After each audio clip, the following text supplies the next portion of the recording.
Phenomenal Radio. It's the chosen one, the only one, the golden son, D Phenom in the building, man. And today, man, I'm very excited about the guest that we have on. This is somebody that's, that I've seen grow since the beginning of his musical journey. You know what I'm saying? Someone that's been rocking with Phenomenal Radio since we first launched. We did a previous interview. We didn't get to release it. So I have to say welcome and welcome back to my guy, artist, JayNii. Brother, how you doing? I'm good, man. Thank you for having me. It's a pleasure. Yeah, man. This is, let's say this is a long time coming, right? I know for real. It Yeah. seemed like it's been a year. It really, yeah, for real. And time has been flying so much. But bro, I want to get right into this. I want to jump right into the questions because I really want the audience to really understand who you are and where you're coming from. So, bro, can you give us just a little summary of your journey, especially into music? The people want to hear your story. So really, I just started taking music seriously in 2020. Wow. The crazy thing about it is I was working. So I used to work security. I did security for the concerts like Moneybag Yo, The Baby, PNB Rock, Meg Thee Wow. Stallion, Roddy Ricch. And it was a Roddy Ricch concert. And then there was a PNB Rock concert back to back. It was like a Friday, Saturday night in Richmond. And I'm working them events. And this is when Roddy Ricch first came out, like when he first had his, I think, Ballin' Out every season. I think that was the song, Ballin' Out every season. Yeah. And it was like, for me, having a musical background, I sang with my mom in the choir, and what I'm saying, I used to rap back in middle school, high school, write for people, be in a lot of the rooms with a lot of my friends that made music, but I never really had the courage to be an artist myself, but there was something I always kind of wanted to do. Right. And so listening to those guys live in concert, I was thinking to myself, man, hold up. This is something I feel like I could do. So, I kind of, what I'm saying, I bought some beats online on BeatStars, and I got my refund check, and I just ordered everything I needed. What I'm saying? I really invested in myself and bought all the necessary tools, and I just kind of started from there. So 2020, the start of 2020 was when the pandemic started, is when I really got into, making music. And it's crazy because it's only 2022, so it's been 2 years. And for me, your biggest thing is how polished you are. Your music is really polished. You always have a pocket. You're able to hit tones. I can understand now that how being you being in the choir, because you can hit vocal notes. It sounds like you can sing. You know what I'm saying? Even without auto-tune, I feel like you can still hold notes. So a couple things that really stood out to me. The first one is that you said that you used to write for people. Tell me a little bit more about that. So, in high school, I have friends that rap. And then even in college, what I'm saying, I have friends that made music, and I go to the studio with them just to, kind of just hang out. And I'd be like, hey, you might want to change this line and switch this line, and, just rhyme schemes and patterns. And even just with the vocals, helping them, you should try, when you sing, when you want to hit this note, have a more like an O or ooh, what I'm saying? Just stuff I learned from being in the choir and even singing in the choir at Hampton and Union, just things that I learned over the years. I just kind of try to help my friends that made music, better their music, not realizing, I could make music myself. So that's kind of how that went. Okay, so what kind of music were you listening to growing up that influenced you, man? To make or that led to you creating your own style. Who are some of your favorite artists from back in the day? Man, so really, so in my house, my mom was a praise and worship leader, and my dad was he preached, so it was a lot of gospel. Wow. But then you go into school, I listened to a lot of 50 Cent, a lot of Kanye, a lot of Drake. When Drake came out, that was like a game changer for me. Yeah. Because he's the one who really kind of, for me, bridged he bridged, singing and rapping. And then from Drake, it was Tory Lanez and, Travis Scott, and, that's kind of what I was listening to. Okay, yeah, a lot of melodies. I mean, Drake, I remember when Best I Ever Had came out. I was in the car coming back from basketball practice, You know what I'm saying? And my father, he was taking me back and forth, it was playing on the radio, and I was like, "Yo, this dude's gonna change the game because no one else is able to sing a melody and then rap afterwards. He has the best of both worlds, and because of that, that makes him more versatile. Like you can market this man in any genre because of that. And we've seen him diversify that skill of singing. So now he's doing UK tracks, he's doing Caribbean tracks, and I've actually seen you doing the same thing. Tell me, how important do you think it is to diversify your artistry within music? I, I think it's everything. For me, you know, with gospel, if you listen to a lot of the R&B in the '90s, a lot of it sound like a lot of the gospel and the R&B kind of sounded like.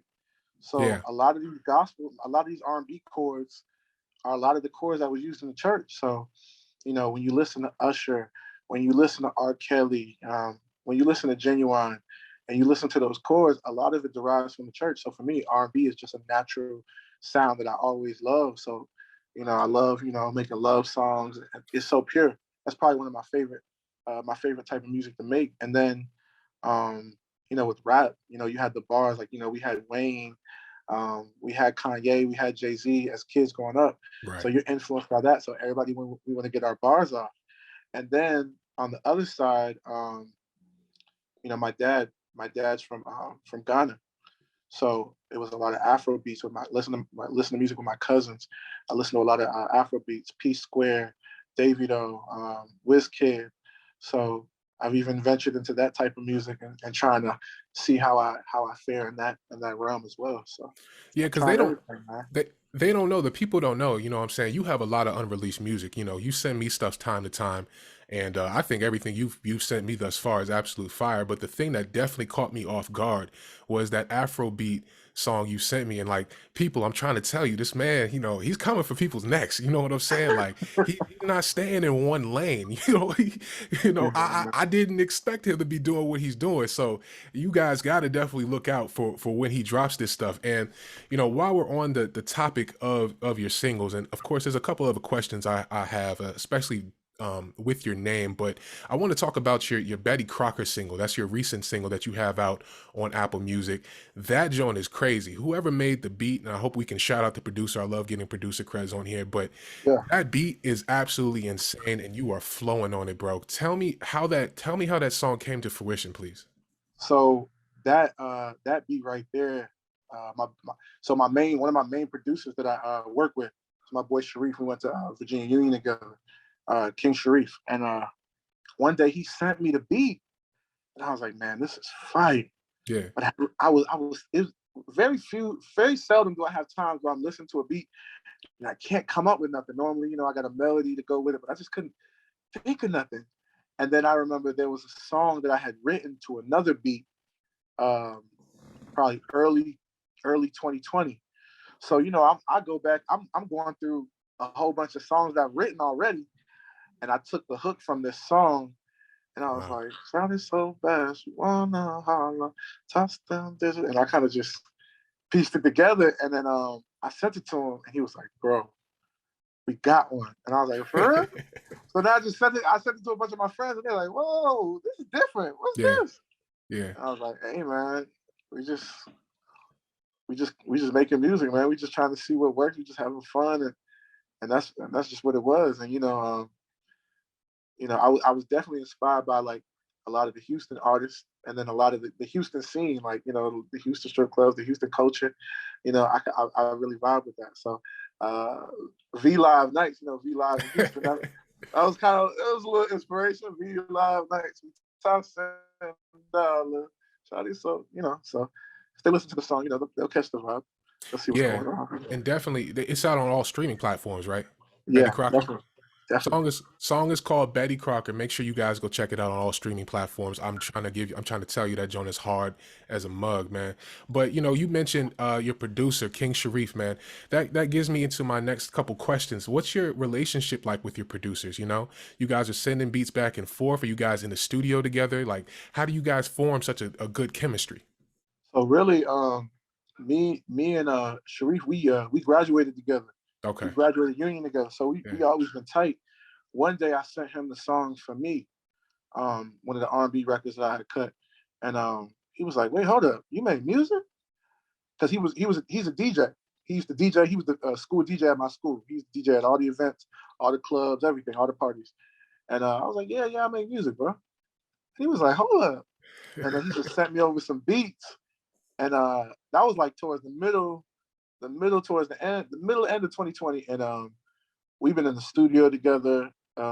He'll send me beats just in the middle of the day, and I'll cook up. I mean, and that's really my right hand man. That's my brother for real. So every time we collaborate, I'm expecting something special to happen. So Yeah, man, y'all are like Shaq and Kobe right now. I'm not gonna lie. hey man, Y'all haven't had no misses, bro. I appreciate that. He makes a good chunk of the production, and then also with him, he's not just a beat maker. You know, nothing's wrong with just being a beat maker, but he's like a full on producer. He pushes me, and where sometimes I send him a song, and everybody will, or I send other people songs, and everybody will say it's fire. But if I send it to him, he's like, I mean, it's good, but you could have did this better. You could have did this. He's really who I go to for critique and to just try to make the song better, even on beats that he doesn't make. He'll be like, yo, whoever made that beat, that's fire, and you need to do this and this and this. And then, I'll take that into account, and I try to make the best record possible. And we really trying to be Shaq and Kobe, Right, you know. right. And Uh, that's something that a lot of people don't have, the relationship with your producer, someone that's able to push you to the next level, someone that's able to give you honest critiques. Because a lot of people are just like, man, just it's cool, you know what I'm saying? Just put something down. They'll tell you whatever, they'll tell you what you want to hear, but yeah, that will make a person stagnant. You won't be able to progress anywhere. And I can honestly say that you have been progressing at every level. And speaking about progression leads me into my next question. It's about your mixes. Actually, your mixes when you drop 50 and Rider, I've noticed a significant difference to where like where we're getting now with Betty Crocker. yeah. Who's mixing your stuff? Are you mixing your stuff? Let me know. Let the people know. So when I dropped my first couple of singles, I had some pretty very talented engineers that I was actually able to learn from. And as time passed, I've just been putting in a lot of hours, countless hours, to the point where I've been mixing my own records as of late, mixing and mastering. So Betty Crocker, I mixed and mastered it all. Wow. Yeah, of course, even with the help of Sharif, when it Yeah. came to the EQing and the finer details, things that he does with beats, Yeah. he also can do with vocals. So me and him, we worked on the mixes together, and but most of the stuff I'm coming up with lately, I'm mixing myself.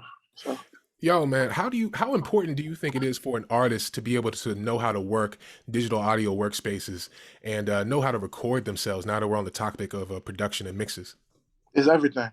It's everything, because I mean, let's just use a basketball analogy. Um, if Steph Curry wasn't in the gym every day, he wouldn't be the Mm, best 3-point shooter of all time. mm, You got to be mm. able to put shots up every day, and Right. so that's how I consider the studio. The studio for me isn't a place where we going in there and we just. I mean, don't get me wrong. We when we go to studios, we vibe. We will have different type of aromas. Different type of delicacies. Some of my boys might bring girls through and different things like that. But Set the but tone. honestly, yeah, certain vibes. To set the vibe.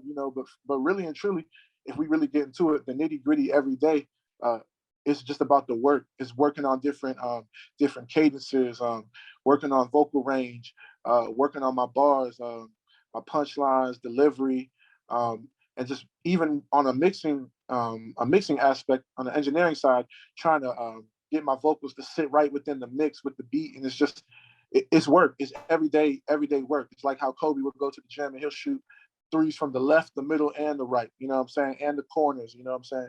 Right. Those are the things that people don't see is what I feel make you great as an artist. And if you want to be a great artist, you better have that. You better have a home studio or a studio that you can work in every day. Um, Whether you mixing it yourself or you got an engineer dedicated to you that he's willing to work with you every day, but you got to just however you do it, you just got to dedicate yourself to your craft. I feel like that's what separates the average from the good and the good from the great. So. I agree with that. Something we were actually speaking about before this interview was that you have two meanings to your name, JayNii. You know, Yeah, representing different aspects of the music that you make. I yeah. believe. Can you speak on that? Tell the people like what that stuff represents. So so it's like, you know how you got Tina Snow and you got Hot Girl Meg, Yes. or you got Yeah. Sasha Fierce. So that's like my alter egos, man. So Jay is more of like the rapper. He's the Okay. rapper. He's the one who he's pretty brash. He'll make the crazy punchlines, the crazy statements that'll kind of have you second guessing, like, hold up, did he just say that?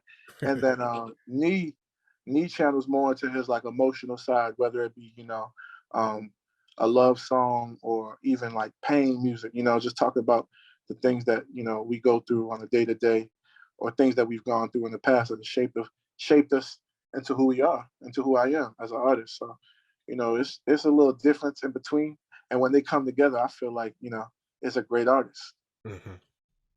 I agree, man. Okay, so all right, you a little deep. I see you, bro. You know what I'm saying? You got your bag, your little philosophy shit. I see that. All Hey, right. Philosophical hey, out man. here. But so we've had discussions about how an artist should be releasing their music, always having enough music in the tank to stay consistent and knowing how long a project should be, especially nowadays because a lot of people's attention spans aren't that long. For Mhm. you, is that something that you think about, or are you more in the mindset of like just releasing the music and letting the people decide? So at first, I was gonna go about it by dropping the album straight out the gate. Oh, 15 songs, and they gonna hear it. But speaking to more people in the industry, and speaking to a lot of people who are a lot more knowledgeable than myself, I'm learning that, especially as a new artist, the way you roll out your music is just as important as the music. So Hmm. singles, whether it's a single, an EP, I feel like as a new artist, you kind of got to get the people warmed up. You got to ready for that big project. Because if you just drop a big project on a cold audience, I don't think, unless you just have a crazy following, like you got millions of followers just waiting for your music, Right. which if you're an upcoming artist, 9 times out of 10, that's not you. But I feel like you definitely gotta your the way you roll out your singles, the way you roll out your EPs, and then when you drop your music, you know, can you create content? Can you create captivating content to bring them to your page and bring them to your YouTube and bring them to your TikTok to spend time with your profile, with your post, and really see what you got going on. I think, you know, that's that's the way you got to go with it. Yeah, marketing is so important nowadays. Way more important for an individual artist, what lanes that they can go into to be able to bring themselves more exposure. Because a lot of the times before, when artists were really like, okay, the only way I can get exposure is signing with a label, they didn't have to put in that type of work. But nowadays, since like the likes of like I would say like a Currency or Larry June or Chance the Rapper, people who are moving more of an independent space away from the labels, you really have to be like multi-level marketing yourself. You feel me? Like, you know, how do you think people should be putting their albums out nowadays? Since we were on the subject of lengths of EPs, personally, I think like a person who's up and coming, their EP or their project should be max 12, maybe 5 if you're trying to catch people's attention. Where do you think that range is for right now? And to be honest, for me, so my when I drop a project in a little bit, I'm thinking in between 6 and 8 songs Okay. EP. But honestly, the way it's going now, you could drop a single as an NFT. You could you can go on Discord and you can release your music to people on Discord, who, or you can release it on Telegram. You could release it on you can make a Facebook group, or you could even use these phone apps and have your people not follow you, but kind of they text your number, and you only send it to them. I mean, it's just so many ways. There's a lot of creative ways to get your music to who you need to get it to. I think really it's just about having that core fan base, however you have it, having that core fan base, and going from there. But there's so many ways now. It's crazy. It's ridiculous, but It's it's really great for independent artists, though. Yeah, I mean, I think it's really consistency. Of course, you're going to have a good product. Like, no one's going to Yeah. mess with something that's not good. But, I always use J. Cole as an example for growing an organic audience. Even though he was signed with Jay-Z and I think Rock Nation at the time, he still had to go out and put in the work because a lot of people weren't believing in his music in a similar way that they didn't believe Jay was, and they had to go do their stuff through Rockefeller as well, him, Dame Dash, and Biggs, because Cole himself, when he put out Friday Night Lights, he went crazy on the internet, but in mainstream, it wasn't having that same effect. A lot of artists had to switch the way that they were marketing themselves because of that. Mixtape game got really, really crazy, and That you was a great saw project, by the way. it. I think it's a classic. First of all, I think it's either one or two in his whole discography still. Most Like, definitely. you know what I'm saying? So I definitely agree with you, man. Organically building your following is the best way, even though it could take the longest. But if you're able to do it in those years, you will benefit way more from it. You'll have leverage on your side, especially if you're trying to go and get signed with somebody. You won't just be an artist that doesn't really have anything behind them that can't negotiate their deal. You feel me? So I definitely agree with you, man. So there's one thing I wanted to veer off into real quick. A lot of people, your audience really only sees an artist, but I know you to be a lot more. You know what I'm saying? You have a photography business, you have a clothing line. Tell me, like, how are you able to do so much as an entrepreneur? Like, your hustle is unmatched, man. Like, tell me, why are you able to jump into different lanes? Like, it's like you have no fear. Well, one thing about being an artist, I feel like once you're an artist and once you're a creative in one realm, I believe you open yourself up to being a creative in all realms. So photography, I think pictures are worth a thousand words. Photography, being able to capture people's emotions and capture, get people's best side and get people in their best light. Especially portrait photography. That's something that I'm very, very much into. And then just naturally because of the clothing line, Good Life, that I started and I will be revamping very soon. Um, just taking my own pictures and being able to get out my own aesthetic and put out my own narrative, my own story, and being able to control that. That's something that was very intriguing to me, and I just kind of jumped into it and made the most of it for real. And it's something I'm very passionate about and I love. So, Yeah, I used to see your products all over the place, especially your photos as well, man. I think you have a really fine eye for detail and a creative mind. That shit is dangerous. I ain't gonna hold you, like, you appreciate know. it. Before we get on out of here, I wanted to touch on a couple singles that you have in the tuck, which you've been teasing a lot, and that's Okay. Toxic and Girl from the South Side. And Yeah. personally, I've told you on numerous occasions, like, those songs are crazy. I think they're the best song that you sent me thus far. Yeah. Um, can you tell me? Do you have a date for those? When those are going to release yet? Like, what's your plan with them? So I don't have an exact date. I Okay, wish I could give you an exact date, but I don't have an exact date. that's But fine. I will tell you, when they come, they will be coming with visuals. Nice. I kind of want to do something, kind of like a mini, like not a, I guess I would say a mini movie, to where you have a part one, a Oh, part two, a part three, because there's a story to be told. And I could drop the songs right now, but I think I want to drop them with the visuals. I really want people to see um, what was going on in that time in well, life. So, man. Well, man, I will say, man, as soon as you drop them, we got to get you right back on so we can promote it and talk about it again, bro. hey, for sure, Hey, for man. sure, for sure, for sure. Hey, man. So before we go ahead and close this interview out, man, do you have any last remarks to the people, man? The world is watching. Hey, man. So, um, follow me at JayNii Official on all social media. Um, I have a project that will be dropping very soon called Mixed Emotions. You definitely don't want to miss out on that. And just stay locked in with me on all social media. I'll be giving updates. I drop little snippets from me, from time to time. I got new content always coming out. I'm actually about to revamp the YouTube channel, so I'll be vlogging and giving people like a everyday, a day to day of what's going on in music and Oh, just wow. other ventures that I got going on. And, there's just a lot on the way, man. So just stay tapped in with me, and hopefully, we can go on this journey together, man. I love it. I love it, man. You are an avid member of Phenomenal Radio. You're someone that's always welcome here, and somebody Hey, that we're going to be man, it's a checking out pleasure. It's a for a pleasure. long time. Of course, man. You know, it's always good Pleasure. working with you, brother. Man, so all right, y'all. I'm gonna go ahead and end this show, man. It's Phenomenal Radio. I am the chosen one, D Phenom, and you know what you listening to, man. A place that gives you a taste of great music that's good for the soul. Peace, people.